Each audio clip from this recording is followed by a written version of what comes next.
Hey Maniacs, welcome back to the MAINEiac Radio Show. I'm your host, Tech Sergeant Andy Sinclair with the 101st Public Affairs Office here in Bangor. I hope you all had a great Memorial Day weekend, spent some time with family, barbecue a little bit, but most importantly, remember the fallen, the servicemen and women who died on the line of duty to help keep our country safe and free. Stopping by later on is Chief Master Sergeant Joshua Stevens from the Command Post. And he's going to talk to us about the Safe MAINEiac program in its entirety. That's right, no more gray areas, no more questions, no more wondering what happens after you utilize the program. He's going to talk about in full what happens if you do happen to make that phone call to get a safe ride home. At the end of the episode, I'm going to introduce a brand new addition to the MAINEiac Radio Show. It's going to be a survey question. I'll ask a question, and you as the listener will be able to answer that question or express any interests you may have about that topic. Let's go ahead and check out the headlines with your MAINEiac news. The 2016 Airman Development Seminar is approaching fast, and the command chiefs want to make sure you take action to participate in the event. The goal of the seminar is to help junior enlisted and company-grade officers understand the complete scope of job functionalities that make up the Maine Air National Guard. The intent is that with a better understanding of what the rest of the base does on a daily basis, job performance and unit cohesiveness will increase to an all-time high. Senior Airman Grace Short has attended the seminar in the past and explains why she finds it beneficial. Listening to them speak made me think about where do I see myself in a year, 5 years, 10 years. And I had never really thought in that sense before, so we were able to get a different perspective other than just our own. The event is June 9th and 10th and will run from 0730 to 1600 at the RTI. For more information or to express interest in attending, contact your appropriate chain of command. Continuing your education is encouraged in today's military, and the Chiefs Council wants to help you out with furthering that education. The 2016 Maine State Chiefs Scholarship applications are now being accepted. Each year, the Chiefs Council awards a Maine Air National Guard member with a $500 scholarship to help pay for school. The deadline for application submissions is August 12th. Contact your friendly neighborhood chief for additional details. Family Day is around the corner, and the Airman Family Readiness Office needs volunteers.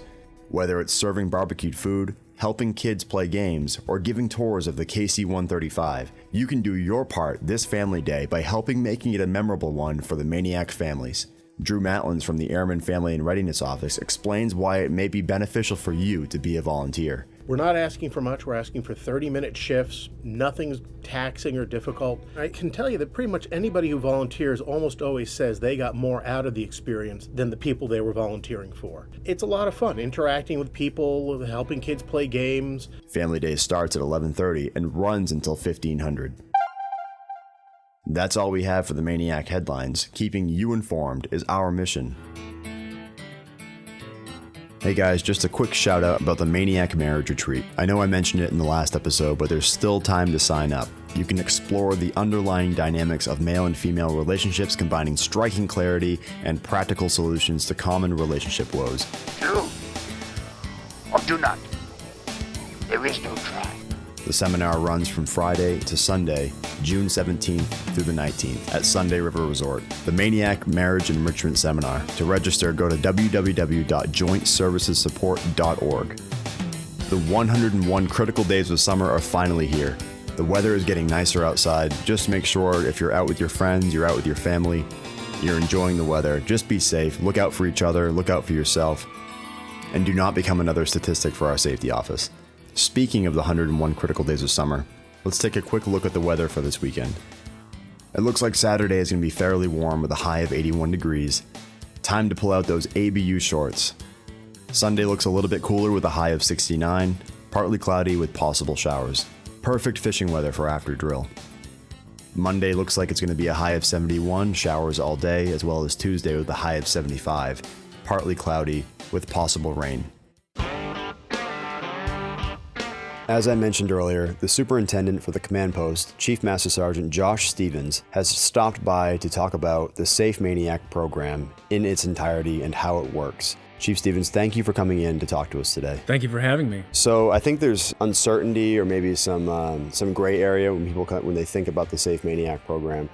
And the whole purpose of having you stop by today and talk to us is to basically clear that up and run through step by step on how the Safe MAINEiac program works. It's an awesome program. It's an awesome utility and asset that we have here at the 101st, where we ensure that our MAINEiacs get home safely from where they are to get back home and not get behind the wheel after having just one drink. Could you explain to us a little bit what the overall goal is of the Safe MAINEiac program? Absolutely. The goal is to make sure that everyone has a safe ride, and it doesn't matter if it's an evening out where someone believes that they've had too much to drink, or if it's a situation where somebody finds themselves somewhere and their surroundings become unfamiliar, and perhaps they're a bit nervous about some of the decisions that they've made, and they don't have any other way home. And it was the real reason for us adopting this program that we I don't want to say stole, but we borrowed from Topeka, Kansas, from Forbes Field. They call it Friends of Forbes. We call it the Safe MAINEiac program. As you said, the overall goal is to make sure that the MAINEiacs get from where they are to get back home safely, and that's all we care about. We don't care about whether or not how much they've had to drink, where they've been, who's been with them, what time it is. It's to ensure that they get home safely. How does the process work, like from start to finish? I mean, and you can give an example, like. Sure. If an individual finds themselves in a situation where they need a ride, they would call the command post. That's the number that's listed on the Safe MAINEiac program keychain.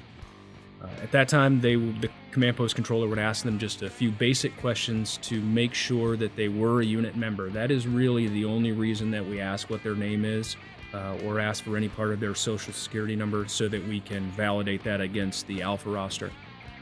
Once it's been ascertained that they are in fact a unit member, we call one of the local taxi companies that has agreed to work with us, and we get them a safe ride to wherever it is that they're going. And and you just kind of touched on it a little bit, but that's just to make sure when you're asking those questions, to make sure that someone random isn't just calling and trying to get a free ride, which, unfortunately, there are going to be people out there that are going to try and do that. Correct, and we don't ask if there's multiple people in the party, let's say, we don't ask for all the members. We just have the one person that's making the phone call essentially be the vouching authority for them. And that's not to encourage it to be maliciously utilized. That's because we trust our people, and they're making a good decision, and we want to make sure that we're providing them the service that they're looking for, and that service is just to get home safely. You talked about the beginning, you talked about the middle. So how about at the end of it? Where does this get reported anywhere? Is there a list that you guys keep of the names, or how does that whole thing work? Okay, so the list of the names is something that's considered close hold within the command post. It's not something that's released outside of the command post. As a matter of fact, the only notification that the command staff and commander specifically receives is that the program was utilized. There are no names associated, so I guess you could say that I'm the only one, or the controllers are the only ones that know the actual names of the people, but it's not something that is advertised. It's not something that's known to anyone at all. So all of that information is, we count them from year to year, and we bring that number forward, but the listing of the individuals and their names and their social security numbers are shredded at the end of every year. Oh, that's good to know. So since the beginning of this program, the start of this program, how many phone calls have you guys received in the command post? Since 2014, when the program was stood up, we've received 21 phone calls. Like I said, it could have been a couple more. Our tracking method at the beginning wasn't as formalized as it is now, but 21 times the program has been successfully utilized since 2014. Oh, that's good. And that's good to see that people are actually utilizing the program and aren't scared of it or worried about where it's going to go or any of that stuff. So what about like the extra duty, the extra responsibility the command post has? Is it receptive? Like, do you guys take pride in this extra responsibility, or is it something that you may see the phone call and you may take the phone call and you're being deterred from your normal everyday work and consider it a hindrance? Yeah, they most certainly take pride in it. If the phone call's coming in late at night, if there's obviously two controllers on, a lot going on in the way of our normal duties at that time, and this helps to break that time up. But more importantly, it's MAINEiacs helping MAINEiacs, and the command post controllers really understand what our role in the mission is, and they know that they're providing a good service, helping to provide that good service, I should say.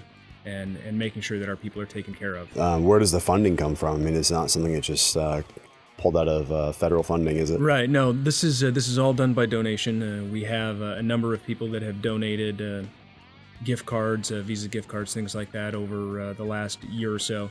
That's helped to continue to fund the program. And we've never run out of funding. It's awesome, Chief. So just to recap everything we kind of talked about today, the overall goal of this program is to make sure that our MAINEiacs are getting home safely. And it's not about reporting the names, keeping track of who it is, where they are, how much they've had to drink. It's to make sure they get home safely. That is absolutely 100% the case. And if people take nothing else from this conversation, I hope they take that and they understand that nobody's going to be punished for making a good decision. And that good decision is picking up the phone, dialing 404-7788, calling the command post, talking to a controller there, and making sure that they or their party get home safely. That's what it's there for, and that's what we stand ready to help them accomplish. That's great. No, thanks, Chief. Thanks for stopping by and talking to us today. Thank you. It's been my pleasure. That was Chief Stevens from the command post explaining in detail how the Safe MAINEiac program works. Thanks, Chief.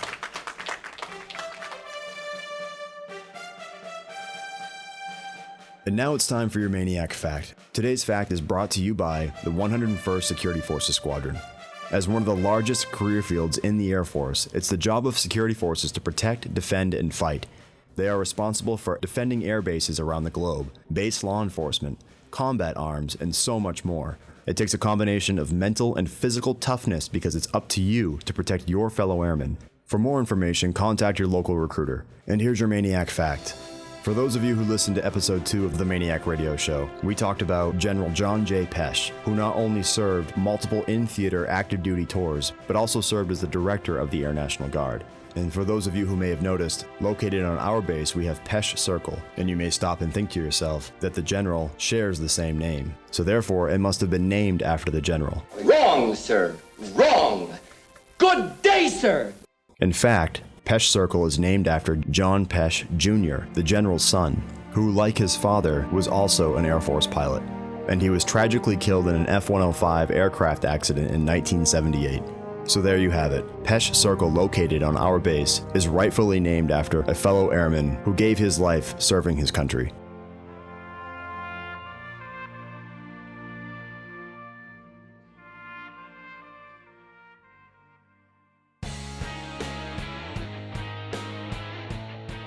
So as I briefly mentioned earlier, we're introducing a brand new element to the MAINEiac radio show. It's a survey question that we call the Survey Sound Off. Once a month, I'll ask a question, and we want to hear from you as our listeners about what you think concerning that topic. Each month, depending on what the question is, there will be a different point of contact of who you can express your concern, ideas, or answers with, whatever that question may be. This month's point of contact is Chief Master Sergeant Dan Moore, so feel free to reach out to him concerning this month's Survey Sound Off.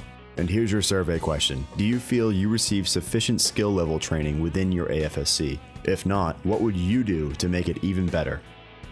So again, there's your survey question.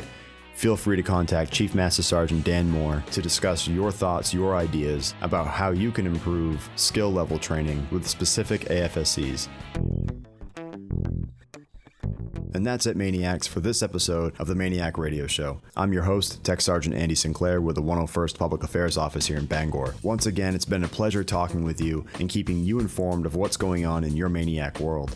I hope you all have a safe drill weekend, and keep in mind that we are in the 101 critical days of summer, so keep an eye out for yourself as well as your wingmen. Also, feel free to email me with questions or concerns, or maybe ideas that you may have to contribute to the MAINEiac Radio Show. I look forward to seeing you all around base this weekend, and until next time, so long from the 101st Public Affairs Office.